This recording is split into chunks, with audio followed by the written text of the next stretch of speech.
Yeah, I'm Zacavish from Columbia Fisheries. And I'm gonna kind of go through the Indian Creek Large Wood Design and Permit Project. I'm gonna kind of go through the logic map that I had made to scheme up this project, including some of the limiting factors. I should be able to just. Oh, yeah, do it right here. okay, Alex, he needs the Yep. dongle. that's all right. Where's that? Okay. He's running from there. Thanks, Zach. Sorry. Okay, I think we're good. So yeah, so it's kind of logic map with the limiting factors for bull trout in Indian Creek, going into how it relates to the tag and basin plans. Or basin plans and action plans, and then going into kind of how the reach was identified and broken into three. So for those that don't know, Indian Creek is a tributary of North Fork Tide, and most of the time when Rimrock's full, it flows directly into Rimrock. The proposed project area does extend above the wilderness boundary because I made this project via just kind of geomorphic assessment beyond boundary of the wilderness. So I included that into this design. And yeah, most that know about the bull trout in the basin, this is one of the largest producing bull trout populations in a Yakima basin. So here is the red numbers through time, the orange being Indian Creek, the blue being South Fork Tide, another core population. In 96, there was a flood and it depressed the numbers, 5 years delayed. And then in 2011 and 12, there was Muddy Creek blew out and caused massive debris flow, which then took Indian Creek down to 2014 numbers of, I think it was 12 to 16 reds. And doing just the density of reds per mile, Indian Creek on the 20-year average is the most productive population of the Yakima Basin with 23 reds per mile. But Indian Creek, unlike South Fork Tieton and even Deep Creek and some of the other core populations, very stochastic in nature due to kind of the background of like its valley. It has a lot of mass wasting, and I'll get into where I think the limiting factors go in from there here in a second. So yeah, as you see, prior to 2023, Indian Creek reds were down to 10 reds per mile since around 2013 after the debris flow event. So looking into it a little further, this is a spatial distribution of reds since 2008. And this is clustering the most probable spots where you can find spawning in Indian Creek throughout all those years. The black dots are just the reds throughout all those years. And so when you summarize that up, you see where the spawning occurs. And there's 3 springs that come out in Indian Creek. There's the uppermost South Spring, the lower South Spring. So the uppermost is in the upper portion right here. The lower South Spring is in the middle. And you have the North Spring coming down on the bottom. And that year to year is where majority of the spawning is occurring in Indian Creek. And if you go back even to this slide, you can see in the project area, year to year, there's very minimal spawning happening in the main stem, even though the temperatures are conducive. There's just not a lot of gravels or available habitat for them to spawn there. And when there are reds in there, they're usually superimposed upon each other with multiple fish trying to spawn in this similar location as the spring habitat gets full. Zach, sorry, what's the red versus the black dots then? So the red is a spatial clustering throughout all the years. So it's a Moran's eye. So you take 2002 or 2008 when we have the spatial, the GPS points, and to 2023, you take all those, and if a red is found in that location throughout majority of those years, at least 5 years in a row, it'll cluster that into 1 point location. Okay, So it's like a consistency score kind of. yeah, it's a temporal habitat Yeah. just through time. Thank you. So you can see the uppermost to the barrier falls up there. You have the upper South Spring, the lower South Spring, and the impacts. And from the debris flow event with this North Spring, you can see the movement of that's outside of the main stem. And this is just summarizing all that into a more cohesive map after that analysis. What's the yellow line on the previous? Wilderness boundaries. Oh. So when you're kind of looking at the site as is, you have these really temporally valuable spaces where the bull trout spawn. And when you think about the lack of spawning in the main stem, I was like, okay, like why is the temporal availability not there in the main stem? Is that the reason for the stochastic nature of the bull trout population in Indian Creek? So like I said, Muddy Creek is the site of the big debris flow that happened in 2011 and 12. And kind of as you move up the basin to the barrier falls, there's other debris, like relic kind of mass wasting events that happen through time. And in this red, if people are familiar with Indian Creek, there's a inaccessible trailhead that is located up there that's been mostly inaccessible for the last 6 years. It's multiple iterations of trying to get it kind of reconnected via the Forest Service. When you're out there, habitat surveys done in 1999 showed that it has a connected floodplain. There is no riparian vegetation and effectively minimal large woody debris in Indian Creek. 15% of the total length does show some side channel activation. In 2018 and in 2023, we went out there and there's observation of stranding in all the side channel habitat units. So as the side channels get activated, it pushes those young of the year from those hot spawning areas out into the fringes, and then they get stranded. Last year, we rescued 100 fish in 2 hours in effectively one side channel unit that was dewatering. What you also have in this reach is this uneven sorting of the gravels. So in the whole middle section, the bed material is very coarse, and then as you get on the fringes, while it's connected, all the fine gravels are located outside of the main channel. And this continues all the way through kind of the proposed project reach. Until you get, as you get into the wilderness, it starts to narrow, and then you have the barrier falls at the top of this, which I don't actually have a picture of.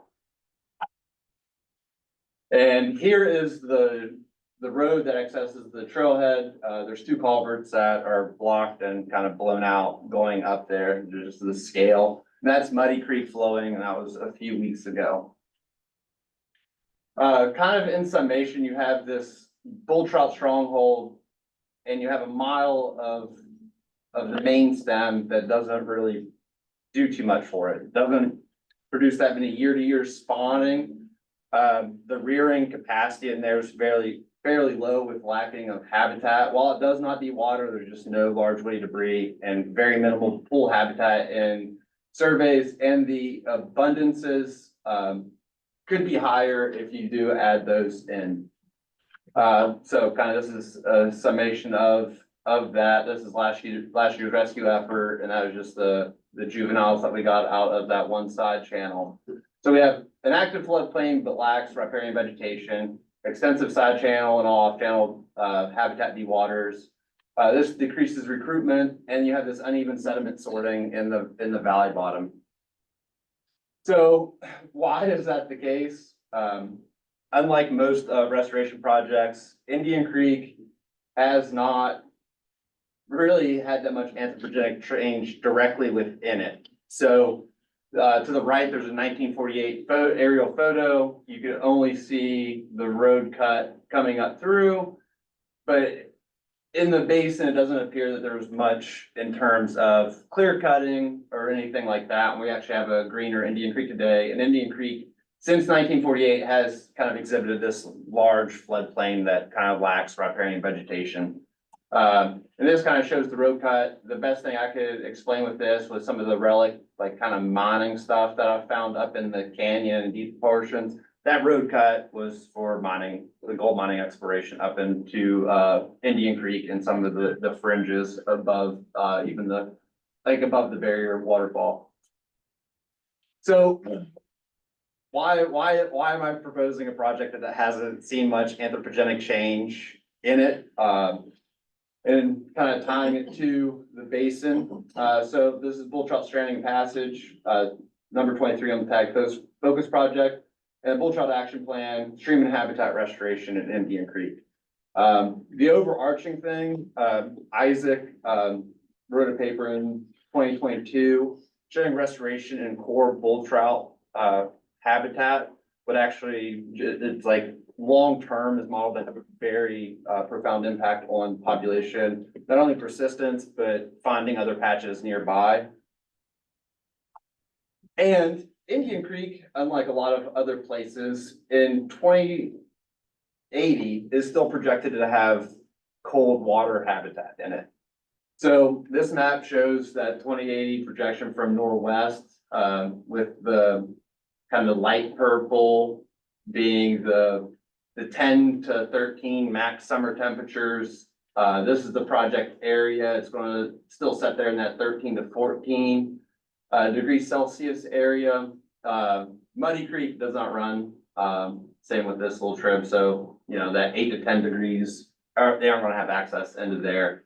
So you have this project that lines up to potentially, help out, restore, or not restore, but get some habitat and riparian shading into this area that's going to be right there on the fringe of that, 10 to 12 degree mark.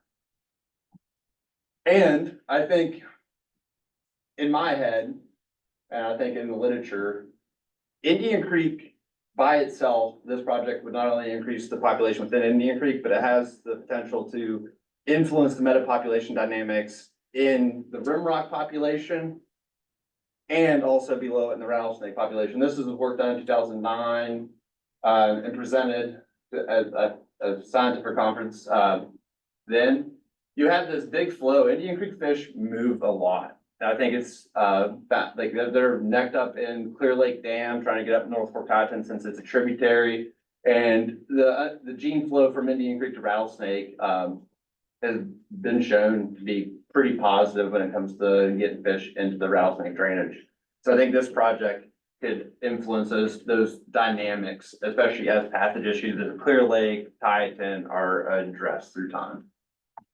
The goals of this project is to increase the quantity and quality of temporal available habitat for rearing, staging, and spawning of bull trout, improve the rivering process and floodplain function to get riparian vegetation to actually a foothold to grow in Indian Creek, improve the metapopulation dynamics of the rimrock populations and below rimrock, i.e. rattlesnake, and sequence the proposed actions of the drainage to benefit bull trout. So the proposed projects that this would benefit, or this project would kind of piggyback on, is Clear Lake Fish Passage, the CWI, Harvest, and South Fork Tieton Timber Cell. So ideally, there's a fire cut that's going to happen on Russell Ridge, and I'm working with the Forest Service to ID large wood that would go directly from that into Indian Creek. So the proximity is there. And the Forest Service has a goal to restore access to that trailhead. There's about a mile of road that actually abuts the North Spring, which is one of the most productive spawning grounds. So this project would help guide and ideally move that trailhead below Muddy Creek to keep it from blowing out, and also would, you know, kind of help protect that North Spring via roadside access right beside of it. Then again, this project, the objective of it is just get permit level designs, including the hydraulic model, alternative analysis, and the basis of design report to get a construction project lined up in 2027. Reach selection, again, like I said, reach 1 is above the wilderness boundary, which does make it hard to get it permitted. But in the scheme of things, I think with brook trout and the direction that would help the population of Rimrock Bunch, there's about like above Indian Creek, there's a big source population of brook trout. So I want to start working through those permit processes already. And if you take the wilderness boundary out of it at first, I'll show you why this reach was selected. Reach 2 below the wilderness boundary is kind of this widest part of the floodplain. And you start to get like the impacts of the narrowing and the mass wasting coming into it. So this is how it's selected. The first first graph here is the elevation profile of, relative elevation models of the valley bottom. And you can see the mass wasting, kind of going downstream. You see these slugs of sediment that show up in the valley bottom. While I try to trace the best that I could, in there you have these sediment piles in Indian Creek. There it goes. That kind of moves throughout as you go down through the project area from top to bottom. And then when we go through cross-sectional profiles of the stream, you have this weird thing that happens at the top of the site where you have these big forms of sediment and the river cutting through these big sediment lumps that got brought in. And then as you move down, Zach? Is that really 100-foot vertical or like 70-foot in those bumps? oh, it's just with the LiDAR thing, it's not really 70 feet. It's where the REM and the IDW from a pretty old raster data set was taken, but this is the best cross-section profiles that I could make of it. Yeah, so like, again, like, so these aren't really 70-foot bumps in here. While it appears that way, they're not 70-foot, they're going to be on the magnitude of 10 to 15 feet in there. And again, this is with the ID, like, the taking and generalizing a LiDAR, kind of bare earth model and subtracting it from it, like itself. So then as you get down next up against what another side of the valley bottom. And then as you get down to the bottom with the lower South Spring, you have the elevation of the main channel and that depositional zone just kind of being right there. Wait, I'm sorry, those lower three, that's a cross section across the valley, Yeah, and the that's top the one's a cross. profile. Yeah, this is Okay. a lot from from the barrier falls down to the project site, and these are cross sections through the project site. Okay, thanks.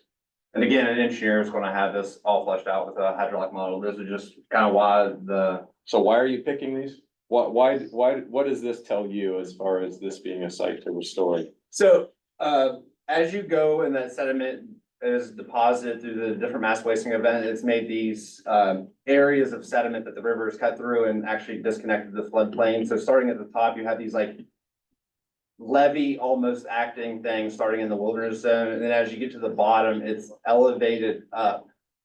So you have a narrow, like a shallower system. So you actually want that to go down with large wood and other scouring processes. And that's as you walk the project site, there's zero gravels, zero large wood through it. And like kind of that's starting in this zone right here.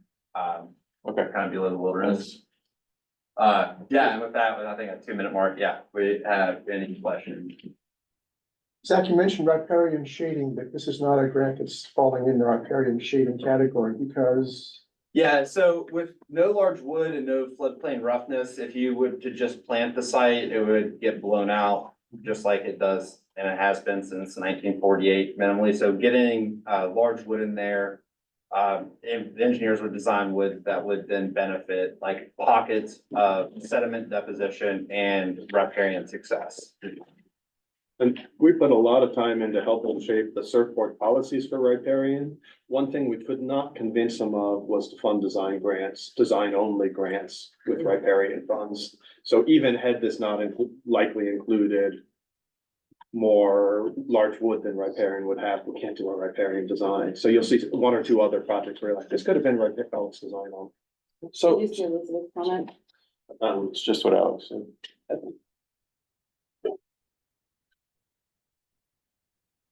So what's your approach here? To restoration? I heard you mention hydraulic modeling and design. Is this are you thinking in the vein of like what KCT is doing up on the upper Yakima tribs? You design big structures, the idea of kind of getting down to where the water is, or what, how are you thinking about what are you asking for if you go look for a consultant to do work? Yeah, so I'd like a consultant to give 3 alternative kind of approaches to doing restoration here, since we do have a place that is benched with a lot of sediment there, but it's not sorting gravels that benefit the fish, it's sorting them on the fringes outside the wetted width during spawning. So it could look like massive piled in structures that would protect it. If the hydraulic model says that's the only thing that's gonna keep it there. But I'd also like to find an engineer that would be like, well, you don't need that big of structures in there. You just need this much wood and this size of wood. And you could protect plans to get them there to kind of get, success in that riparian forest and in stream habitat. So the idea is to kind of correct the sediment transport through the valley bottom, so you get temporal gravels in usable areas. The bull trout, they usually don't spawn in dry ground, so it's trying to get those in the river. So that's why I shape it as 3 alternative analysis and like the size and quantity of wood. Again, hydraulic model and sediment transport and the basis of design would come out in that 30% design. That's what I'd like the engineer to go for. So Jen's got a question. Yeah, Jen. Sorry. Yeah, thanks. I guess what I'm struggling a bit with is, this is just below the wilderness boundary. So why aren't we getting natural largewood recruitment if that's what Indian Creek needs? I'm surprised that we're not getting it. So I'd be curious if you've looked into that anything more. And you also said this is one of our most productive bull trout streams. So is this a need, I guess, help for, as you move forward, helping connect those dots for, maybe this is just what Indian Creek looks like and it's different than what we like to think about streams looking like. So making sure you can answer those questions for us, or maybe that's what you're asking for. But right now I'm real curious as to, is it really that broken? So helping connect those dots would be useful. Yeah, that's one thing as I was like looking in there, and as you go into Indian Creek, it's a question because you get into this. So Indian Creek has 4.3 miles roughly, depending on the lake elevate, like lake height, of available main stem habitat. And then right at roughly a mile, a little bit less than a mile of spring habitat. And all that spawning is focused in the springs. So like 0 main stem spawning, 0 main stem habitat, even for staging, and just the nature of it is one of those things that would be a limiting factor to increase that population and productivity. But also when you're in there, you have this weird thing where all those fish that are spawned in the springs then have to rear, and they meet near a quarter of the river that has minimal and marginal rearing habitat. So like, if that's what Indian Creek looks like, like just as a function of natural hydrological regime, I guess that'd be up for the tag to discuss if like it's that important to connect it, but those are the limiting factors.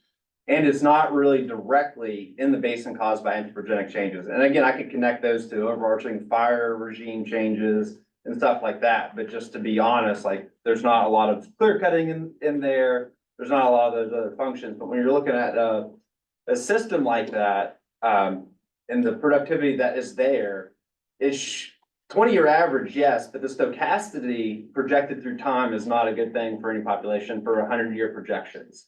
So if we can mitigate that stochastic nature, we increase the resilience of not only the Indian Creek population, but the surrounding populations as well with their movement. You think they'll go from potentially Indian Creek to Southport? Yeah, and they move a ton. So it's just even seeing the genetic flow from Indian to rattlesnake around the corner. Yeah. I got I guess a question, or it doesn't necessarily mean you need to answer it now, but something I'll be interested in that I'm thinking about as we go through this. So I think what I'm understanding is this is a pretty, geologically dynamic location, right? And I mean, that's pretty evident, and you've done a good job showing that, and it's probably largely natural.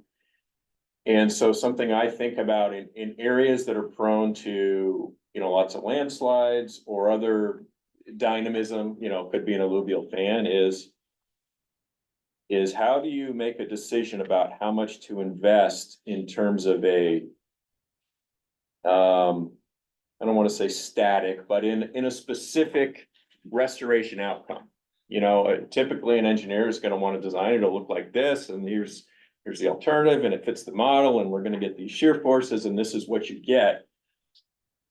But if you put that in a place that is, you know, at risk of continued landslide, et cetera, you may not end up getting that. At least where I like start with is be really careful touching areas that are subject to, you know, forces that are sort of beyond your ability to engineer. But number two, if you are gonna touch them, you know, should the approach be more of, I mean, you know, a version of this in the Yakima Basin, throw a bunch of wood at it and walk away. So you're not investing in specific outcomes, you're kind of giving the system building blocks, but you know, putting less money and effort into a specific outcome. So I'll be interested in your thoughts on that, you know, as either today or as we go through this on how you kind of strike that balance. Yeah, and I think, so when I first thought about this project, I'm like, yeah, just add a bunch of large wood. There's gonna be a bunch of projects that are gonna be getting wood, and we have a location to put it. Yeah. But then it's like, okay, I need to actually engineer something that will have the most success, and that's why I selected 3 alternatives that I wanna really go through that type of process. There's been a few papers that went into like the natural regeneration of debris flow events. There's a creek system on the west side. And usually they see response by vegetation in 4 years. And it's just interesting that even when Indian Creek does not have those type of events, it's not regenerating that vegetation there to then add habitat to the stream. So it's just an interesting like system in that, and looking at it in terms of specifically the fish is like this is just meant for the fish production and to reduce that stochasticity. So it's again, like put it into the hydraulic model and all that to figure out and come up with the answers to those questions. But I'm sorry, so how would this reduce stochasticity? You don't mean stochasticity of a landslide? no, just, yeah, of the population, the response to the landslides themselves and those places of the population. So you're getting that fringe habitat. So during years of a little bit higher flow events, you have roughness in the floodplain, and you aren't pushing fish out into these places that rapidly dewater. Like we technically should be going out and rescuing some of these side channels that are pushing all of these, like in the most productive areas of spawning in those springs. It goes directly into this place that would push those young of year out and down. So like, that's how you'd be reading the population stochasticity. Gotcha. Zach, given that the bull trout population does migrate so much in that region, have you identified Indian Creek as the most likely place that would be helpful to work for that population as opposed to other possible places where they go for spawning? Yeah, I just think of looking at the source population and not necessarily when you go into like the potential sinks and addressing those, I need a bigger assessment, and I haven't spent enough time like looking into rattlesnake, like the things that can be done there, especially with the Snyder fire, another massive event that's gonna change, and it has changed already, the spawning grounds up in the wilderness up there. So it would be a great thing that you could do this as a building block thing to then look at all those places that those bull trout are moving. Specifically, if you look at the like above Clear Lake, not North Fork Hudson, you have like Clear River that kind of goes into that. There's 2 miles of projected super cold habitat that's full of brook trout with a small area, and they've been shown to be up there. So then looking into that as Clear Lake passage is restored and then moving the brook trout, would you get a natural recolonization of North Fork Hudson, Indian Creek fish finding that patch? Indian Creek is the population though. right? Yeah, Indian Creek Yeah, I is mean the itself, so that's kind of the management unit. Real quick, got time for 1 or 2 more questions. Want to make sure everyone has a chance to ask theirs if they'd like. Does anyone else have any before we wrap this part up? Can you hear me? Hello? Yes. Yeah, this is Doug. Was any of the proposed work in the wilderness area? Yeah, so the proposed work is 300 meters up into the wilderness area, just based on the geomorphic nature of it as it comes into the depositional zone, and you have those big slugs of sediment. That was kind of the last portion of that. I'm just kind of curious because I know that if you talk to the Forest Service about fighting fire, they say, well, if nature did it, we let it go. You know, so are you saying that man caused the problems in the wilderness area, or how do you get allowed to get up in there? And my second question is, how does the bull trout in Indian Creek influence the bull trout up the Rattlesnake? Can they get through the dam? Yeah, they've been caught below the dam, they've been caught below Waptocks, and they've been What? found up in, It's a one-way trip. yeah, they don't get back up into the Rattlesnake after they get up. Beyond catching Well, them, but so they can come out of Rimrock and so the Rimrock isn't screened. They discharge and live through the electric turbines and whatever, and can get down and end up in the Rattlesnake. Some of them. Yeah, so. Okay. And the wilderness question, I met with the Forest Service ID team, and this would be an overarching thing to figure out the permitting process to work in the wilderness. Where this project is interesting, this would be in conjunction with figuring out what to do with the trailhead, which the Forest Service has got a lot of like not great reviews of not having access to that trailhead restored after so many years. So this project is a function of, while we could use that as staging and it's inaccessible to the public, we could do work up there and then figure out and work in conjunction with the Forest Service to get that trailhead moved down or modified to get the culverts out of muddy and all those filled in culverts. So that's kind of where this sets in that unique realm. The wilderness will be a hard push. I just figured, as you're asking for, ask for something as a project that makes sense in the valley bottom. And then they remove that road once they move the trailhead back. Yeah, we'd we'd be like the sponsor that look at like potentially moving that down. Again, still in works, but that's why this project is schemed up in the terms of helping them figure out what to do there. Real quick, Shannon? I don't know if it's gonna move quick, but the velocity in that area, it must be pretty high during the winter time when it's runoff. Cause most of the wood in that area looks like it just gets recruited onto the floodplain. So your wood design that you're looking at, are you looking more for storage? Just keep the water up, the cold water up there in that area? The wood up there is not doing what it's supposed to be doing, I guess, creating log jams and pools and things like that, et cetera. Is that what you're focusing on your design for?